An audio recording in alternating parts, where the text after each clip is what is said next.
गुरुमुखो गोस्वामी तुलसीदास जी कहते हैं कि जब तक जीव के मन में काम, क्रोध, लोभ, मोह वह अहंकार आदि पांचों शत्रुओं का साम्राज्य बना हुआ है तथा वह अपने मनुष्योचित कर्तव्य से विमुख है, उस अवस्था में पंडित विद्वान व मूर्ख दोनों का एक समान ही स्तर है।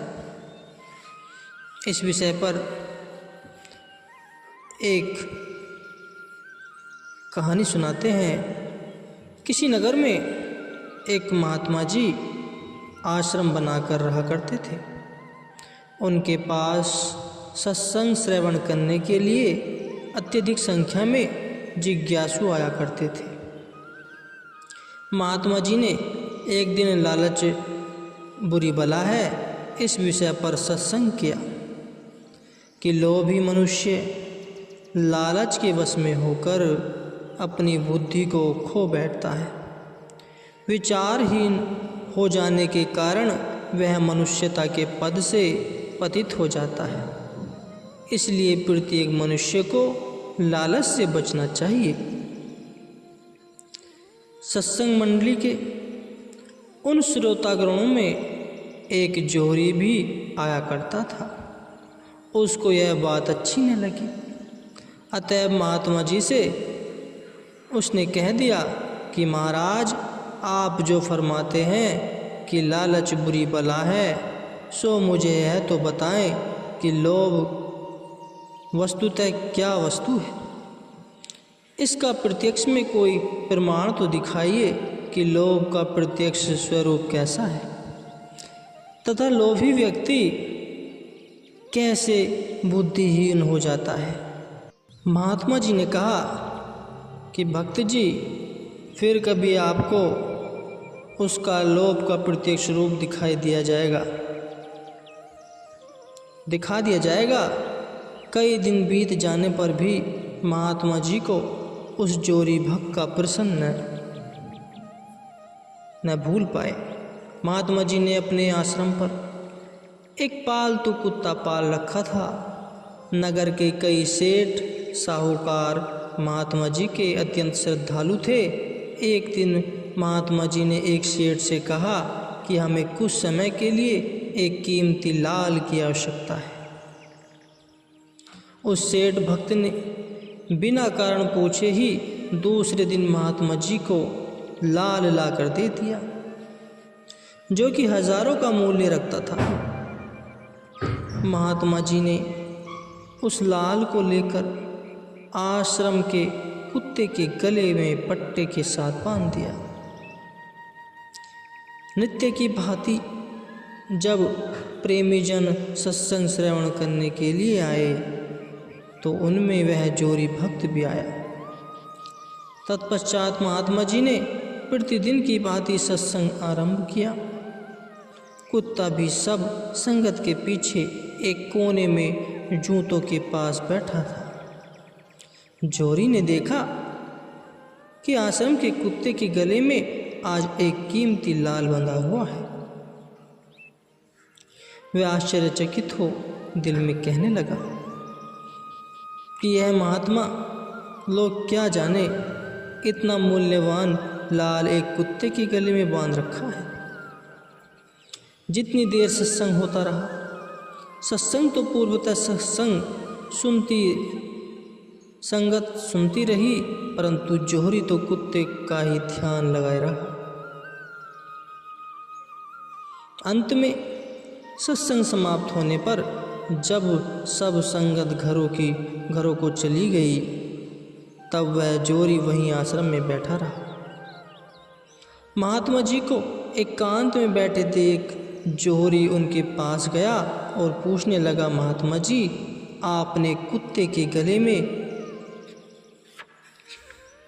क्या बांध रखा है? महात्मा जी ने उत्तर दिया, प्रेमी, एक सुंदर सा मन का मोती कहीं से मिल गया था, वही हमने कुत्ते के गले में बांध दिया है। जोरी भक्त ने कहा, मैं इससे भी सुंदर मन का आपको ला दूंगा, जिसकी सुंदरता इससे भी अधिक होगी। वह आप कुत्ते के गले में बांध देना और यह मुझे दे देना। महात्मा जी बोले, यही मन का ही बंधा रहने दो। हमने कौन सा कुत्ते को प्रदर्शनी नुमाइश में भेजना है जो इससे बढ़कर सुंदर मन का इसके गले में बांधे। महात्मा लोगों का कुत्ता है, साधारण मन का ही ठीक है। यही घर पर ही तो इसने बैठे रहना है, अतः जो मन का बंधा हुआ है इसी को ही रहने दो।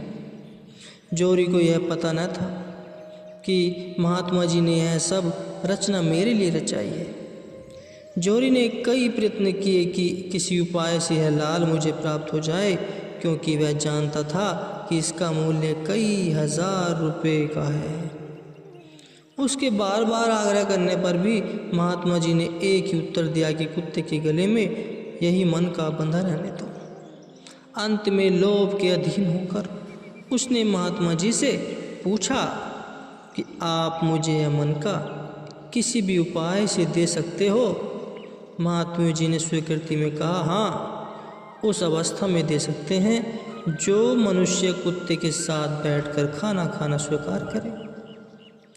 लोभी मनुष्य क्या कुछ करने को तैयार नहीं होता।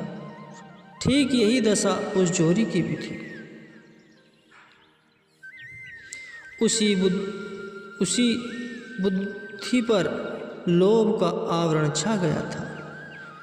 वह लोभाहीन होकर कहने लगा, महात्मा जी, मुझको आपकी यह शर्त स्वीकार है। जैसे आप कहोगे मैं वैसा ही कर दूंगा। आपके वचनों पर मुझे कोई आपत्ति नहीं है। दूसरे दिन सत्संग की समाप्ति पर जब सब संगत अपने अपने घरों को चली गई, तब महात्मा जी ने पतली पतली खीर बनवाई और ठंडी करके थाली में डाल दी। कुत्ता उसे खाने लगा और एकदम ही थाली की संपूर्ण खीर जूठी कर डाली। जब जोहरी भी महात्मा जी की कल वाली की गई शर्त के अनुसार थाली में से खीर खाने को तत्पर हुआ, कुत्ते की जूठी खीर उठाकर मुंह में डालने लगा ही था कि झट से महात्मा जी ने उसका हाथ पकड़ लिया और कहा कि लो भक्त जी, देख लो, यह है लोभ का प्रत्यक्ष स्वरूप। कुछ दिन पहले तुमने हमसे लोभ का प्रत्यक्ष प्रमाण दिखाने के लिए कहा था। अब तुम अपनी आंखों से देख लो कि आज तुम स्वयं ही लोभ का स्वरूप बने हुए हो तथा लालच के वशीभूत होकर एक कुत्ते की जूठन खाने तक को तैयार हो गए। क्या यह धन जिसके लिए तुम मनुष्य होकर इतना नीच कर्म कर मनुष्यता को गिरा रहे हो, मरते समय तुम्हारे साथ जाएगा?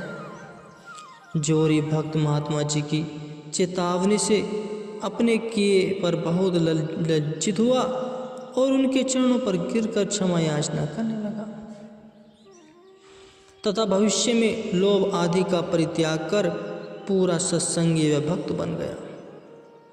इससे यह स्पष्ट होता है गुरुमुखों कि किस प्रकार लालच के वशीभूत होकर जोहरी ने कुत्ते के साथ खीर खाने तक का स्वीकार कर लिया और अपने मनुष्यत्व को नितांत ही व्यवस्थित कर बैठा।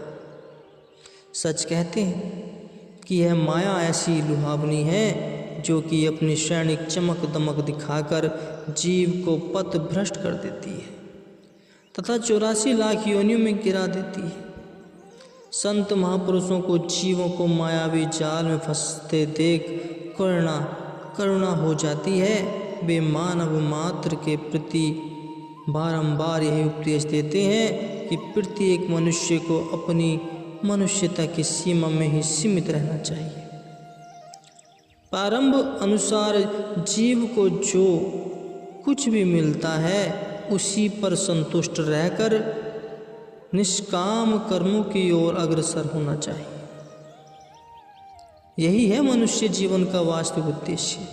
इन अमूल्य वचनों का मूल्यांकन करना एक पारमार्थिक जिज्ञासु का मुख्य कर्तव्य है उनको शिक्षा ग्रहण कर व उन पर आचरण करके अपने जीवन को स्वर्णीय बनाना चाहिए गुरुमुखो।